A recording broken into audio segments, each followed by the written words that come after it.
Should I get an EV and am I having a car-related midlife crisis? I mean, those are questions. A lot of people are jumping on the EV bandwagon. That's not exactly groundbreaking news for me to say that. But there's probably more skeptics about going to EVs than there's ever been before. And if you say to a petrol head, hey, I'm going to buy an electric vehicle, they'll probably rip the absolute piss out of you. Or they'll do what most people do in 2024, they'll go online and troll you instead. Whether EVs really are the future of driving is really a debatable point, but it seems it's become quite a partisan issue and you just don't seem to be able to have any grey areas, and it seems you're either in one camp or another. It's a bit like skiers and snowboarders, and you just don't seem to be able to have a civilised debate with either side about it. People just don't seem to get that everybody's individual circumstances are entirely relevant to whether or not an EV can actually work for you. And herein lies the dilemma for me, because an EV actually technically would suit my circumstances quite well. We've already got a big plug-in hybrid, and so we've got semi-electric power already, but we don't need to worry about range anxiety and that. I don't do a lot of long journeys either. I also have a charge point at home. So all that's in place, and I just don't need to worry too much about when I'm going to stop to charge it and all that stuff very often. So on paper, an EV technically makes quite a bit of sense in that regard. But on the other side of the coin, I really do love BMWs. And I'm not talking about electric BMWs. I'm talking about good old-fashioned diesel internal combustion engines that have decent amount of torque, and they're just good dad cars, you know, and the playful chassis of them, the amazing upgraded Harman Kardon sound system, which I think will still trump any modern tech feature in any other car, and just how easy it is to just load them up. I could get an estate. You don't get many EV estates. Go long journeys with a family, never worry about where I've got to stop and charge and all that stuff. So there's going to have to be quite a compelling case for me to move away from that. But as part of Car Babble's meteoric rise to 2,000 plus subscribers, don't forget to subscribe, I've also got a chance to drive quite a lot of electric cars, and the power and torque, the instant power and torque, is undeniable. It's a thrill that I was absolutely gobsmacked by the first time I was in one, and they really are amazing.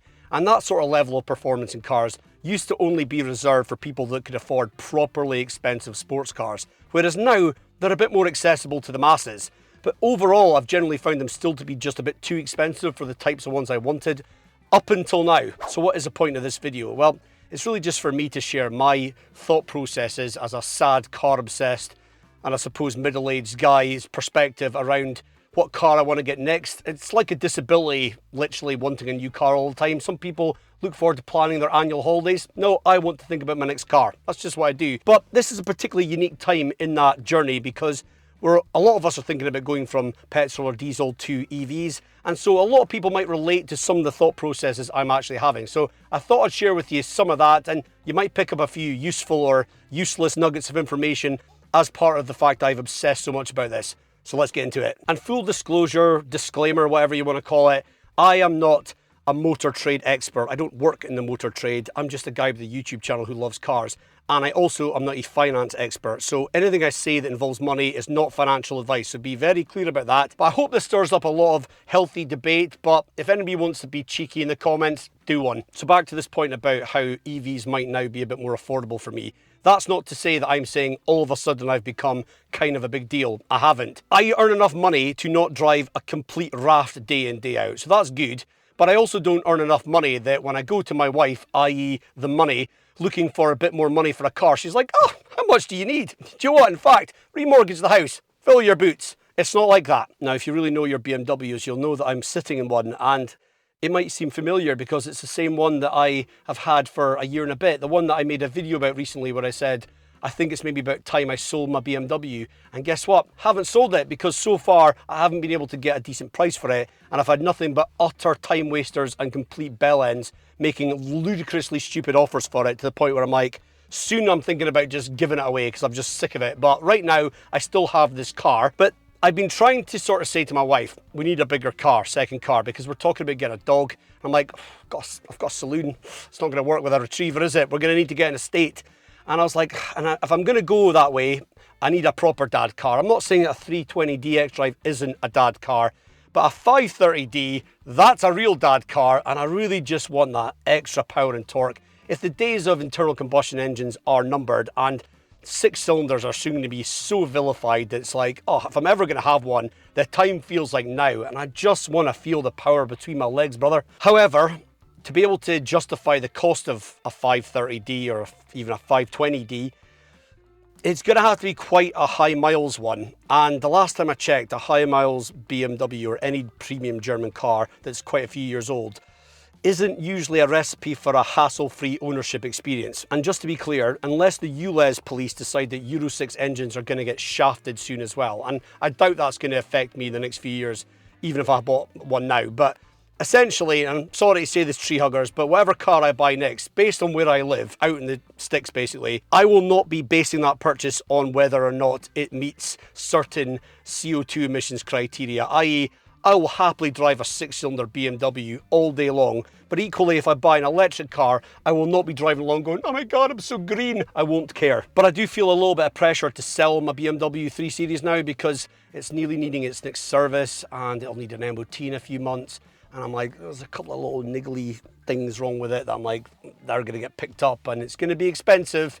And then I'm going to have spent all that money on it and be like, oh, I feel justifiably like I need to keep it longer now to get some of that value back. And then all of a sudden I'll be like, oh, it needs new tires. And I'll be like, oh, God. So I'm like, I just want to cut and run now. And as long as I can walk away from this car without actually losing any money against my loan, a bit of equity would be nice. And I was really kind of smugly thinking I was going to make $1,000 or $2,000 out of a private sale. But so many time wasters, I'm just cannot believe what a joke it's been that I'm now like, if I can just get a few extra £100 from like CarWow or Motorway on an online auction or something, then I'll be happy with that, because yeah, it'll help towards any deposit I maybe need for my next car, but I'm willing to stump up for that if I need to.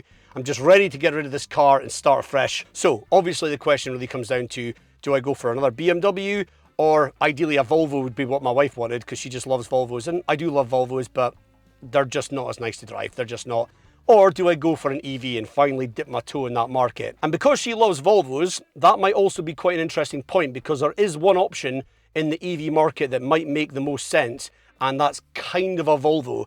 So yeah, there are some things to think about here. What I've basically done is I've come up with a spreadsheet, and this isn't some like complicated algorithm. It's literally just a list of all the costs you would expect to see when you have a car. And that'll be obviously your monthly payments, your running costs, repairs, servicing, deposits maybe to be included, all that sort of stuff.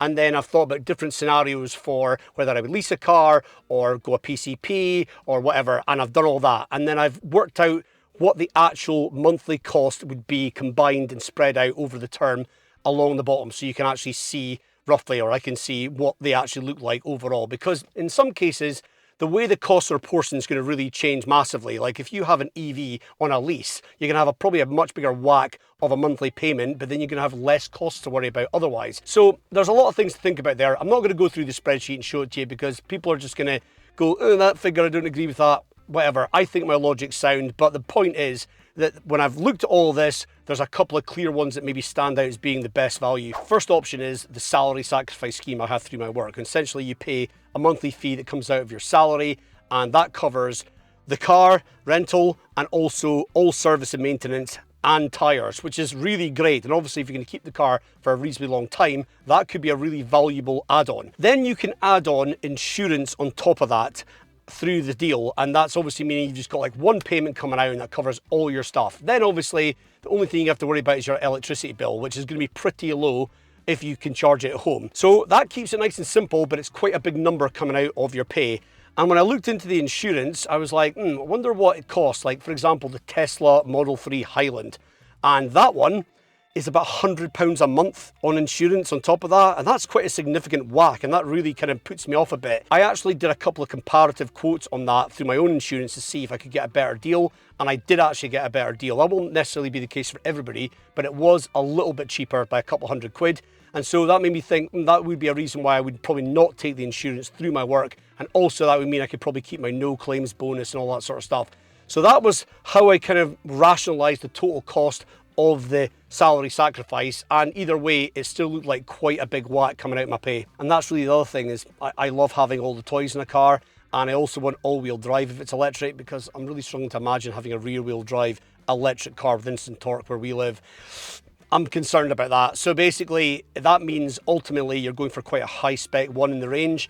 And yeah, the starting price for those is probably at least £500 before you add on any insurance. So even if you've not got any other costs really to think about in the background, still quite a lot of money. And maybe it's just a car nut thing, but I don't really mentally like the idea of having a car tied to my work. Like, what if I love the car and I'm like there for a year and for some reason I leave the job? I have no intentions of leaving my job anytime soon, but what if for some reason I do? And it's like, oh, I've got to hand the car back now. That's gonna suck, you know?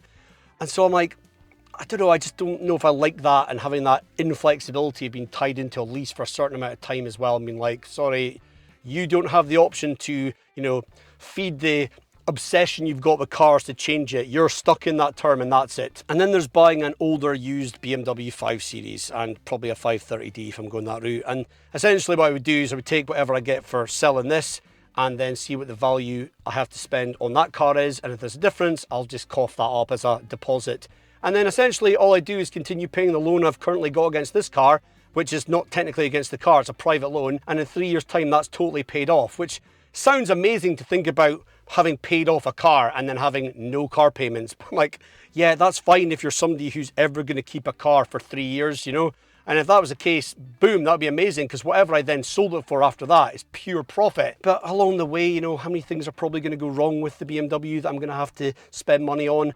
And so if I'm looking at it as I want to be spending the same amount of money or less overall than I currently do, I don't think that's the route. And then there's option 3, which is to go for a slightly newer BMW 5 Series, a G Series one, which would be probably a 520D, because I could imagine having 20-inch rims where I live. And if you go for the 530, yep, that's the standard what you get. I really find that annoying, but anyway, that's what you would get. So that's just not going to work. So I might have to eat it on the 6 cylinders, but I would have a much more modern BMW and reliability risk would be less. But going PCP for a car like that, it might have a bit of equity at the end of the term. But that aside, yeah, I still need to cough up a deposit for it. And overall, the cost of ownership is not going to be cheaper than what I've currently got. And that brings me on to option 4, which is one that wasn't really even in the picture a while ago. And it's essentially to get a EV used on a PCP. And when I first thought about this, I was like, ooh, that sounds a bit dodgy. I don't know, something about it. But the more I've looked into it, the more I'm like, this could be the best way for me to get into a decent spec EV and it not cost a fortune. The reason being is that the arse has well and truly fallen out of the used EV market, and the residual values in a lot of them is well documented as having plummeted like you would not believe, sometimes up to 40% in like a year or so. Mental depreciation on these. And it could keep falling. So yeah, there's a possibility that could be a problem in the future. So I would never want to buy a used EV because I'd be absolutely cacking it about what it'd be worth at the end of me paying it off or whatever. But if you go PCP, you don't really need to worry about that because you don't own the car anyway, the finance company does. And so you can set whatever the monthly payments are, put your deposit down if you want as well. And then at the end of the term, you might be able to buy the car or trade it for another one. And if the equity is there, you might want to do that. But if the equity isn't there, which I would say is probably more likely the way things are going, no problemos, hand it back. So you never have to worry about the future value of it either. But doing that, you could still get one on a really good monthly rate. Let's take the Polestar 2, for example, which is also ticking the Volvo box a little bit for my wife and a bit more of a familiar car inside than maybe getting like a Tesla Model 3. I can imagine her getting in that and being like, where the hell am I, you know? But if I get one through my salary sacrifice scheme, if I go for the long range dual motors with all-wheel drive and Pilot Plus pack, so all the toys, currently, and the numbers change all the time, with a 3-year deal with a 10,000 mile limit, it's coming in at £651 a month off my pay, and that's before you add insurance. So that's a big amount of money. If I go for a used PCP with under 40,000 miles on the clock, I can get one, I kid you not, same spec, it's going to be pre-facelift, for £350 a month with a 2.5 grand deposit. That is mental. Obviously the insurance is going to be a bit more expensive than a used BMW. Probably, I reckon, £200-300 a year more. But if you consider that you're going to save almost £100 a month versus a tank of diesel, then yeah, that still looks pretty good. And even if I take my deposit I'm going to have to pay and factor that in versus, you know, the lease deal at work and spread that out, it still is a drop in the ocean compared to the cost of the salary sacrifice scheme for the same car. So when I do all the numbers, this one looks to be the best value and the only option that potentially actually brings our overall cost of owning or running a car down from what it currently does. And on top of that, If I go for the Polestar 2 with Joe Motors, guess what it does 0 to 60? 4.5 seconds. And of course, it is still a used car though, so there are chances that things can go wrong, but less moving parts are in an EV than there are in an internal combustion engine car. So there isn't really that much of a risk of a lot of things needing to be changed or repaired or break. And the battery is under warranty for 8 years or 100,000 miles, which I'm never going to get to anyway. And so I don't need to worry about if the battery fails, that huge cost is going to fall on me. So I don't need to care about any of this stuff. At the end of the term, just hand it back and it's somebody else's problem. I mean, when we first got told we were getting an EV scheme through our work, I was like, oh, this is great. I'm really excited about this. And every time I look at it, which is a lot, I'm like, yeah, no, I can't get that one, it's too expensive. No, that's too expensive. The only ways it ever seems to make a lot of sense is if I go for a low spec car or like a Nissan Leaf or something. And if you don't care about the sort of car you drive and it's all about cost, yeah, you can get some really, really cheap running cars from those sort of schemes.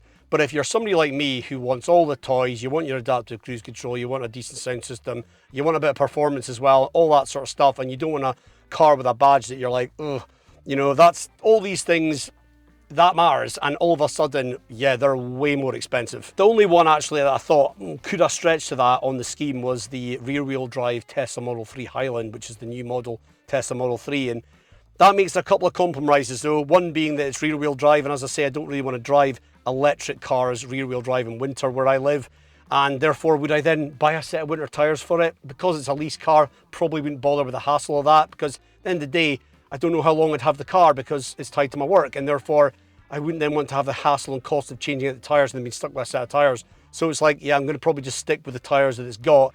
And where I live, I can just imagine some serious problems with that in the winter, to be honest. So that's a no-go. And also it doesn't have a very good stereo, or as good as stereo as the long range.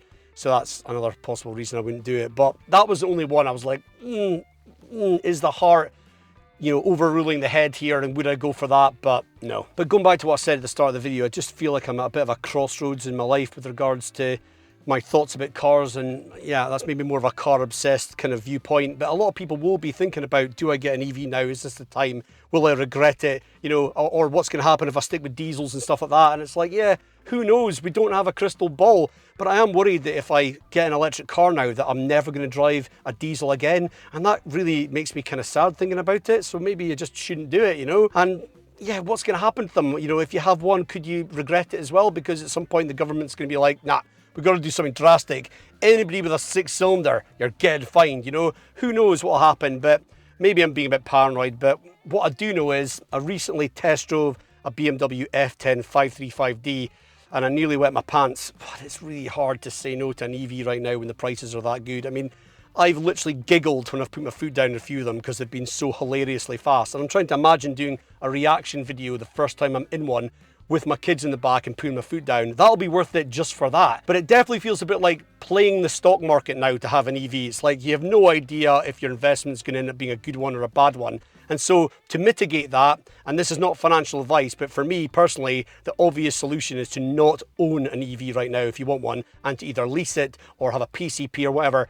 Basically let somebody else own the car, you rent it essentially, and you don't need to worry about the residuals at the end. But then again, I've never been one for doing the safe or logical thing in life, and so this might be just another one of those things. Either way, you'll be the first to know when I do decide what car I get and why I got it, and I'll tell you all about the buying and selling experience for this thing, so look out for that. Anyway, thanks for watching guys, and I'll see you in the next one.